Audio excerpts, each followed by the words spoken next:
নমস্কার, চলে আসলাম আজকে নতুন একটি ইন্টারেস্টিং ভিডিও নিয়ে, যেখানে দেখাবো সেমি অটোতে কিভাবে গটপট মেথডে ব্লাড সুগার টেস্ট করা হয়। তো চলুন প্রথম থেকে শেষ পর্যন্ত দেখতে থাকুন। এখানে সেমি অটো মেশিনের আমি সুইচটা অন করে দিয়েছি, আর এটা সেলফ চেকের জন্য কিছুটা সময় নেবে। ততক্ষণে আমরা আলোচনা করে নিচ্ছি যে এই গ্লুকোজ টেস্ট করার জন্য আমরা প্রথমে কি করব। প্রথমেই আমাদেরকে গ্লুকোজের রিয়েজেন্ট নিতে হবে এবং তার সাথে 3টি টেস্ট টিউব নিয়ে নিতে হবে এবং সেই টেস্ট টিউবে মার্কিং করতে হবে স্যাম্পেল, দ্বিতীয়টাতে স্ট্যান্ডার্ড আর একটাতে ব্ল্যাঙ্ক। যে 3টাতেই আমাদেরকে কিন্তু সুগারের রিয়েজেন্ট নিতে হবে 1 ml করে। তারপর চলে আসছি যেটা স্যাম্পেল বলে আমরা মার্কিং করেছি, সেখানে আমরা যে স্যাম্পেলটা প্লাজমা স্যাম্পেল আমাদের রয়েছে সেই স্যাম্পেলটা আমরা 10 মাইক্রোলিটার দিয়ে দেব এবং ভালো করে মিক্স করে নেব। তারপর চলে আসি স্ট্যান্ডার্ড। তো এই স্ট্যান্ডার্ডটা তোমরা গ্লুকোজের প্যাকিংয়েই পেয়ে যাবে রিয়েজেন্টের। তো সেটা আমরা ভালো করে মিক্স করার পরে সেখান থেকে 10 মাইক্রোলিটার তুলে এই টেস্ট টিউবে দিয়ে দেব, যেটা স্ট্যান্ডার্ড মার্ক করা থাকবে। তারপর ব্ল্যাঙ্ক বলে যে মার্ক করে রেখেছি সেই টেস্ট টিউবে 10 মাইক্রোলিটার ডিস্টিল ওয়াটার অ্যাড করে দেব এবং প্রত্যেকটা টেস্ট টিউব ভালো করে মিক্স করে নেব। তারপর 10 মিনিটসের জন্য ইনকিউবেট করতে হবে 37 ডিগ্রি টেম্পারেচারে।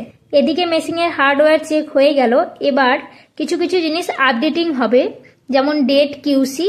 আর এখানে একটা মেসেজ দিয়ে দিয়েছে, do not switch off the analyser will resume operation after completing the update. তো এই আপডেটটা হওয়ার সময় কিন্তু ভুল করেও মেশিনটা সুইচ অফ করা যাবে না। আর এদিকে কিন্তু আপডেট হয়ে গেছে। এরপর কিন্তু চলে এসেছে দেখো ডেট, টাইম আর কয়েকটা জিনিস আছে, run test, QC reports, patient reports. তো যখন যেটা দরকার হবে সেখানে প্রেস করে কাজ করতে হবে। তো প্রথমে মেশিন অন করার পরে কিন্তু ওয়াশ করতে হবে। তো আমি এখানে ডিস্টিল ওয়াটারটা ধরে নিলাম, আর এখানে ওয়াশ বলে একটা বটম রয়েছে, সেখানে প্রেস করলেই কিন্তু ওয়াশিং শুরু হয়ে যাবে এবং এখানে একটা লাইট ব্লিঙ্ক করছে। সেক্ষেত্রে তোমরা বুঝতে পারবে যে হ্যাঁ, ওয়াশিংটা হচ্ছে। প্রপারলি ওয়াশ করা হয়ে গেলে তারপরে সেখানেই প্রেস করলে কিন্তু ওয়াশটা বন্ধ হয়ে যাবে। তো এখানে আমি বন্ধ করে দিচ্ছি, ওয়াশ করা হয়ে গেল। এখানে লেখাও আছে wash to start and stop ফ্রোসেল ওয়াশ। তো ওয়াশ করতে এখানে বলা হয়। আর এখানে দেখো 1 2 3 4 5 করে কিন্তু কয়েকটা জিনিস রয়েছে। তো যেটা তোমরা যখন করতে চাইবে সেটাতে প্রেস করতে হবে।